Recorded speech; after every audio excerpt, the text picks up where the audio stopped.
Hi friends, ఎలా ఉన్నారు? నేను సూపర్గా ఉన్నాను ఫ్రెండ్స్. టుడే స్పెషల్ ఏంటో తెలుసా? మా ఇంట్లో చేపలు 2 గోదావరి చేపలే. ఒకటి మామిడికాయ వేసి చేశాను, ఇంకోటేమో చేపల పులుసు చేశాను. ఫ్రెష్గా ఉన్నాయి రెండుని. మామిడికాయ వేసి చేశాను. చిన్న చేపలు చాలా బాగుంది, సూపర్గా ఉంది ఫ్రెండ్స్. మామిడికాయ చిన్న చేపలు వేసుకొని తింటుంటే నోటికి దాని టేస్ట్ మాటల్లో చెప్పలేను ఫ్రెండ్స్, అంత బాగుంది. చేపల పులుసు కూడా చేసుకున్నాను, అది కూడా టేస్ట్ చూద్దాం ఫ్రెండ్స్.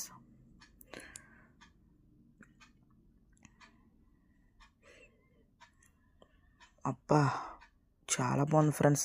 తింటుంటే మైమరిచిపోవచ్చు అన్నమాట, అంత బాగుంది చేపల పులుసు. 2 సూపర్గా ఉన్నాయి ఫ్రెండ్స్, చాలా బాగుంది. రెగ్యులర్గా నా వీడియోని చూస్తూ ఉండండి ఫ్రెండ్స్, ఫాలో చేయండి ఫ్రెండ్స్, సబ్స్క్రైబ్ చేసుకోండి friends. Thank you for watching.